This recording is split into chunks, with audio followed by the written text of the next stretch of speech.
Hi guys, today I'm going to show you how you can create your own resume using Canva.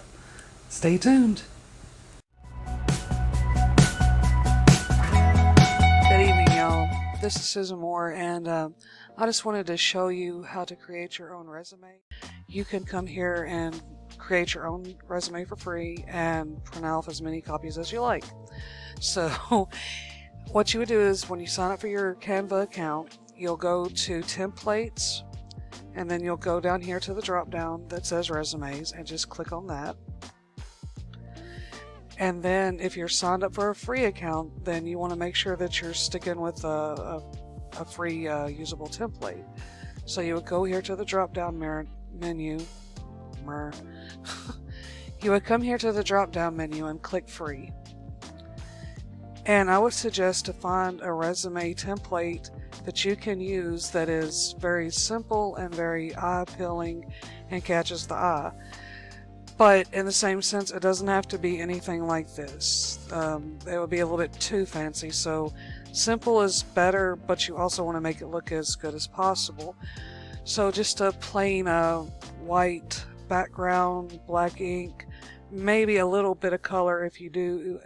If you can afford to print off different colors, then that's fine too.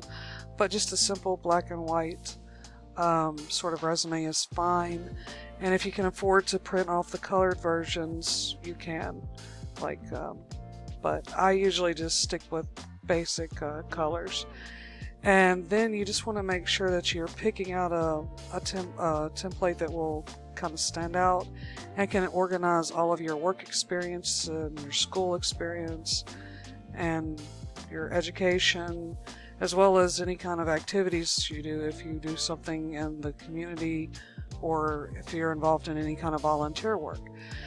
So for this example, let's choose this one.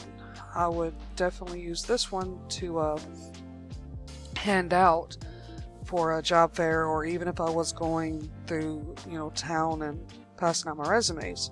So you would click that, and then you would look and make sure that you were pretty interested in it and you wanted to go with this one. So you would hit customize this template.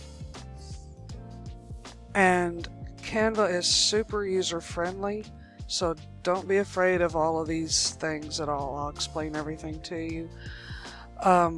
What you would do first here is just kind of either make it bigger or smaller so you can see what you're doing and what you're working with. And right here is where you would change your name. So say I wanted to change Susan Moore. And say I wanted to use it's that simple. You just click the box, highlight your text, and then type your name. But if you don't like that font, that's fine. You would go up here and you could choose any font that you like. If you're using the free version, again, the ones with the crown are paid ones. But if it doesn't have a crown beside it, that means it's free and you are able to use that at no cost. So say, okay, I wanted to go with the XR Semibold, and I would click that and use that instead. And it is just that easy, just click a button to change your font type. And if you wanted to make it bigger, you would come up here to the sizing, and you can make it as big or as small as you like. You could even underline if you want. And these are all your basic controls for these formatting type of options that you would want to use. And if you wanted to bold it, you could. If it's grayed out, that means you can't use that option. And also, if you wanted to align it in a different way, like if you want to move it to the right, to the left, to the center, you can click this for your alignment. And these are your bold or your list. So if you wanted to bold it or make a number 1, number 2 kind of a list, you would click this. And this also has to do with your spacing, so you could use this is where you would change it to like 2 line spacing. Yeah, if you would want to position this either back or forward against that gray sort of background, you would hit position, and you can move it backwards that way or forward. So you can bring that green, one second. Okay, so if you wanted to bring the green, you have to make sure that the object is clicked on. So what I did there is I just clicked on the green and say I wanted to change the color. I would go up here to the color and pick out a different one. How you would play around with the colors a little bit if you chose to do so. And this is where the bullets up here that I was talking about comes in really handy. And under experience, you could change this to, it's not set in stone that you have to use the word experience. You could go ahead and say something like work history and just change it to the fonts that you like. And if you don't want to bold these, you don't have to. You can just make sure that you click in that element and then highlight it and come up here to the bullet list and say you wanted to go at it like that, or if you want to do 1, 2, 3. So to get rid of those other ones, you would just backspace it.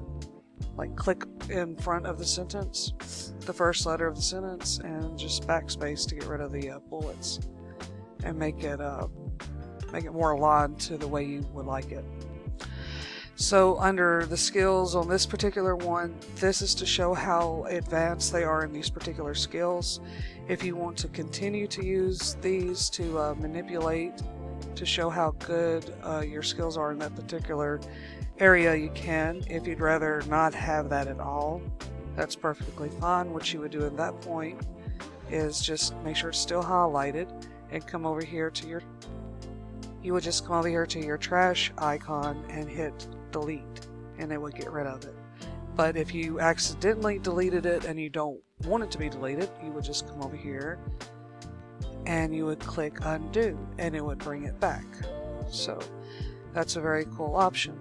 And then after you get your resume perfectly how you want it, after you filled in your about me, the about me section will just explain your work history and what you've been doing and what you're looking for as far as to continue in your career goals.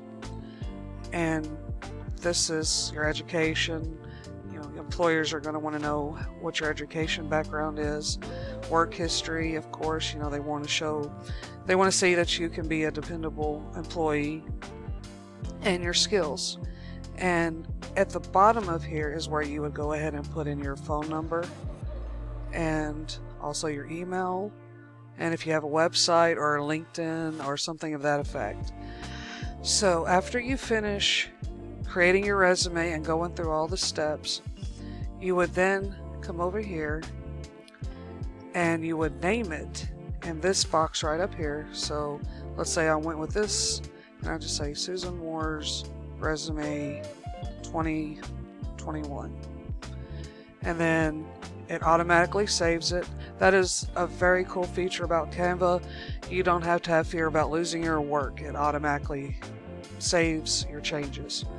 So you name it, and then when you're ready to print it and download it to your computer, first you need to download it.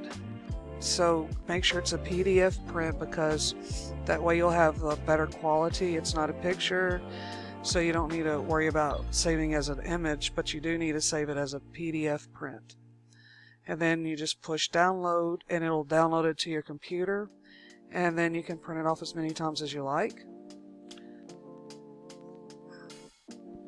So yes, I hope that this video tutorial is very helpful to you all, and I wish you very well on your job search. And if there's anything I can do to help you out, if you want any advice from me, you can leave me a comment down below and I will be more than happy to help you. But until next time, may the grace of Jesus be with you, and thanks so much. Have a great week.